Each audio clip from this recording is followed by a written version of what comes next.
परम पूज्य गुरुदेव पंडित श्री राम शर्मा आचार्य जी अपने पुस्तक में लिखे हैं कि देश का नेता कैसा हो, चर्चा करेंगे। तो आइए देखते हैं गुरुदेव इस संबंध में क्या कहे हैं। कुछ दशक पूर्व नेता शब्द सार्थक था तथा नेताओं का कर्तव्य भी, पर अब वह शब्द सम्मानजनक नहीं रहा। नेता का नाम लेते ही आम व्यक्ति की नज़रों में एक ऐसे खुदगर्ज व्यक्ति की तस्वीर घूम जाती है जिसे अपने स्वार्थों के अतिरिक्त किसी से मतलब नहीं, जो कुर्सी एवं पद के लिए आम लोगों एवं देश हितों की बलि भी चढ़ा सकता है। वर्तमान समय में ऐसे बहुत से उदाहरण भरे पड़े हैं। अवसर आने पर वह एक पार्टी छोड़कर दूसरे की शरण ले लेते हैं ताकि उन्हें टिकट मिल जाए और उनकी जीत पक्की हो सके।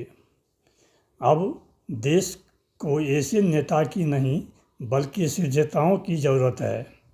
वैसे नेता को चुना जाना चाहिए जो जनता की कठिनाइयों को दूर करने का पहले ख्याल करता हो, यानी नेशन फर्स्ट का अनुयायी हो। कहता तो सब है जनता को भरमाने के लिए, पर अंदर कुछ और ही रहता है। जो व्यक्ति नीति का पालन करे और चलावे वही नेता होता है। देश तथा समाज का उत्थान नेता पर निर्भर करता है। नेता यदि पथभ्रष्ट हुआ, स्वार्थी हुआ तो देश पतन की ओर अग्रसर हो जाता है। इसलिए बहुत छानबीन कर अपना नेता चुनना चाहिए। हमारे सामने जो विकल्प होते हैं उसी में से किसी एक को चुनना पड़ता है। यदि कोई इन नेताओं में से किसी को भी पसंद नहीं करता है तो नोटा को वोट करना चाहता है, पर इससे ना तो नेताओं पर असर पड़ता है और ना ही चुनाव पर, क्योंकि जितना प्रतिशत वोट पड़ता है उसी आधार पर जीत तय हो जाती है।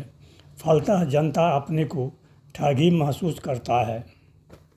अब हमें ये करना होगा कि यदि नेताओं में से कोई पसंद नहीं है तो पार्टी के मुखिया के आधार पर वोट करना पड़ेगा। यदि कोई मुखिया पसंद नहीं हो तो नोटा का उपयोग किया जा सकता है। विनोबा भावे, जयप्रकाश नारायण, ईश्वर चंद्र, राजा राम मोहन राय नायक जैसे नेता चाहिए जो पद प्रतिष्ठा से दूर रहकर निस्वार्थ भाव से जनता और देश हित में काम करे। पर अफसोस है कि अच्छे लोग राजनीति में आने से परहेज करते हैं, क्योंकि राजनेता राजनीति को गंदा कर रखा है। जनता को समझना चाहिए कि वह अपने स्वार्थ न देखें, देश हित को देखें और ईमानदार, आदर्शवादी और सेवाभावी नेता का चयन करें। यदि नेता इस पर खरे नहीं उतर रहे हैं तो पार्टी के मुखिया को आधार पर वोट करें। आजकल तो नए पीढ़ी के नेता तो पुराने पीढ़ी से भी 2 कदम आगे निकल गए हैं, जो कहते कुछ हो हैं और करते कुछ हो रहे हैं, जिससे उनका स्वार्थ सिद्ध होता है। जहां बच्चे भूखे रहें, जहां बहन बेटियों पे अत्याचार हो, जहां युवा बेरोजगार हो, जहां जनता फ्री राशन के नाम पे गुलाम बना दी जाए, ऐसी सरकार आतंकवादियों की सरकार होती है। ऐसी सरकार तालिबान अफगानिस्तान में चलाता है। भाजपा की सरकार बुलडोजर की सरकार नहीं, यह आतंकवादियों की सरकार है।